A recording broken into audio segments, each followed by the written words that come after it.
जी, अस्सलाम वालेकुम।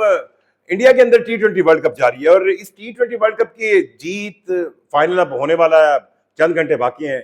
लेकिन इसके अलावा जो कंट्रोवर्सी है या आईसीसी की जो डिस्क्रिमिनेशन है, तासुब है, वो सामने आ रहा है जी।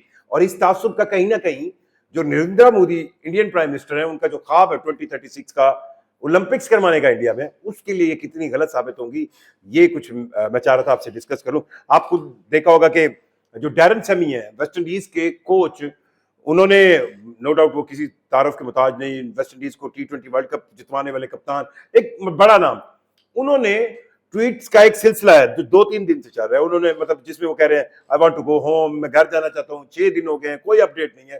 क्योंकि 1 मार्च को ईडन गार्डन कलकत्ता के अंदर वेस्ट इंडीज और इंडिया के दरमियान एक क्वार्टर फाइनल, आप कह लें वर्चुअल क्वार्टर फाइनल का मैच था, जिसमें जो टीम जीतती उसने अगले स्टेज के लिए, नॉकआउट स्टेज के लिए आना था।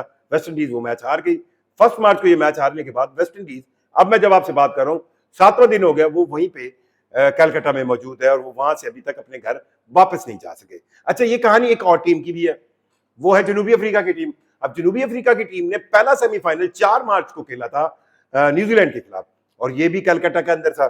तो ये भी हारने के बाद बाहर हो गए, they are still in Calcutta, और वो जा नहीं सके। और इस दौरान एक काम ये होता है, और उनकी जो कॉटम डीकॉक है उसका भी बयान आया कि हमें घर जाना है और अभी तक हमें कोई फ्लाइट नहीं मिली। अब इस पूरी जो आईसीसी टी20 की ट्रैवलिंग पार्टनर है वो एमिरेट्स है। अब जाहिर बात है, ईरान, इसराइल और अमेरिका की जंग से दुबई पर जिस तरह हमले हो रहे हैं, एमिरेट्स काफी एमिरेट्स काफी मतलब उनका पूरा फ्लाइट ऑपरेशन ही मुतासर हुआ है, लेकिन कुछ ना कुछ वो फ्लाइट चला रहे हैं। अब सवाल ये पैदा होता है, यहां तक तो थी मुश्किल, ठीक है जी, आपको आईसीसी का ऑफिशियल पार्टनर जो है एयरलाइन है वो डिस्टर्ब चल रही है, रीजन डिस्टर्ब चल रहा है, आप नहीं जा सकते। लेकिन होता क्या है कि 5 मार्च को इंग्लैंड ने जो इंडिया के खिलाफ सेमीफाइनल खेला, उस 5 मार्च वाले सेमीफाइनल को हारने के बाद इंग्लिश टीम को एक चार्टर्ड तैयारी के जरिए वापस भेज दिया गया। अब ये बात जो है वो बड़ी मतलब चुभी है, चुभनी भी चाहिए।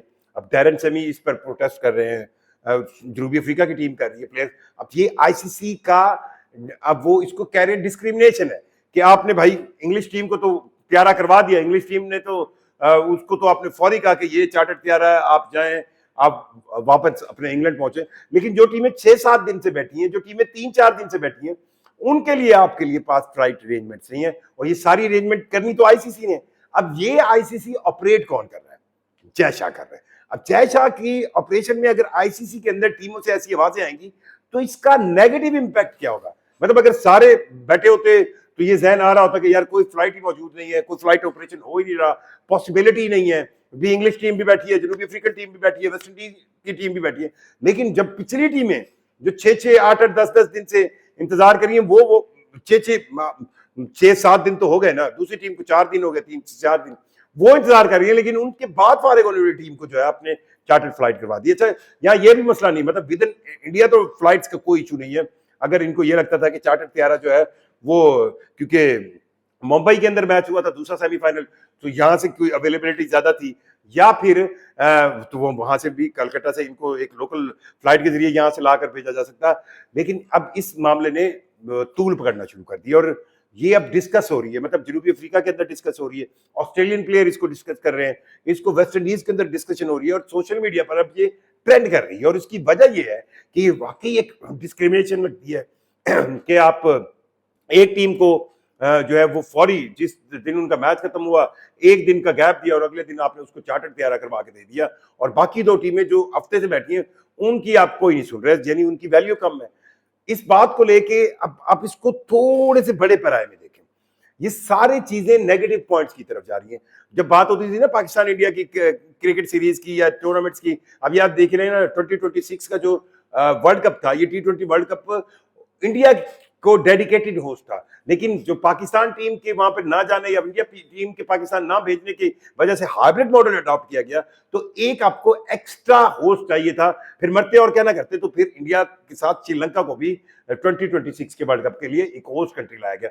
इसी तरह अब अगर इंडिया ये चाह रहा है, जो नरेंद्र मोदी ने ऐलान किया था तकरीबन कुछ माह पहले कि जी 2036 की ओलंपिक्स बिड में इंडिया जाएगा, ये सारी चीजें उसकी नेगेटिविटी में जाती हैं। अब कुछ शायद मेरा ख्याल है 2-1 महीने पहले इंडिया का एक बड़ा हाई लेवल डेलीगेशन जो है उसने आईओसी से, इंटरनेशनल ओलंपिक काउंसिल से जाके मुलाकात भी की थी। उन्होंने अपना इंटरेस्ट शो किया था, उन्होंने अपने बारे में बताया था कि जी फलां फलां शहर में हम ओलंपिक्स के मैचेस करवाना चाहते हैं, हम जी ये क्वालिटी देंगे, ये इंफ्रास्ट्रक्चर देंगे।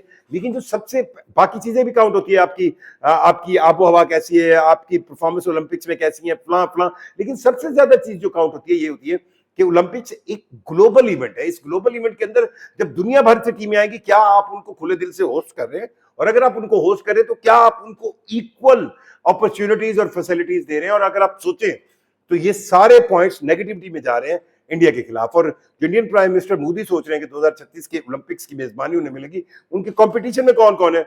कतर उनके कंपटीशन में है, सऊदी अरेबिया उनके कंपटीशन में है, इंडोनेशिया उनके कंपटीशन में है, टर्किया उनके कंपटीशन में है, चिली उनके कंपटीशन में है, यहां तक कि जर्मनी भी सोच रहा है कि वो 2036 के ओलंपिक्स को हासिल करे। सो इस कंपटीशन में मौजूद बाकी ममालिक में तो शायद कोई मुल्क हो जिसपे किसी मुल्क को जाने का इतराज हो, या शायद ही कोई मुल्क हो जहां से इतनी डिस्क्रिमिनेटेड सेंस आए।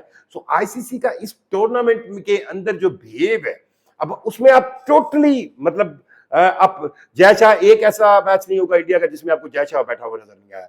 ट्रिपल ठीक है, वो इंडियन है, इंडियन ओरिजिन से आया है, इंडिया बीसीसीआई को उसने पहले उसमें रहा है और उससे वहां से वो शिफ्ट हुआ इंटरनेशनल क्रिकेट काउंसिल में। लेकिन वो ये शो कर रहा है कि ये तमाम चीजें आईसीसी के अंदर जो इंडियन डोमिनेशन है वो उसके हाथ में।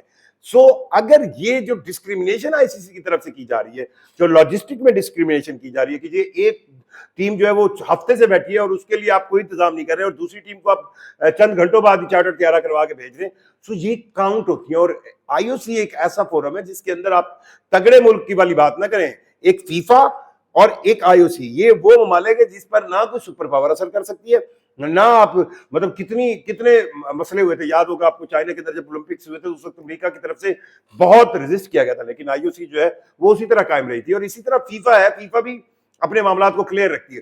सो इंडिया का के अंदर ये जो आईसीसी इवेंट के अंदर जो डिस्क्रिमिनेशन आ रही है, ये नेगेटिव पॉइंट्स काउंट होंगे और ये नेगेटिव पॉइंट्स इंडिया को फर्दर उनके फ्यूचर की खेलों के अंदर बहुत ज्यादा मुश्किल देंगे। और देखें अब कब इन बेचारों की बारी आती है, वेस्ट इंडीज वालों की और साउथ अफ्रीका वालों की, कि उनको वहां से फ्लाइट्स मिले, चार्टर्ड फ्लाइट मिले। सो इस लिहाज से, और ये भी जहन में आप रखिएगा कि इंडिया के अंदर अभी और आईसीसी टूर्नामेंट्स की भी मेजबानी आनी है, उनके पास वर्ल्ड कप है।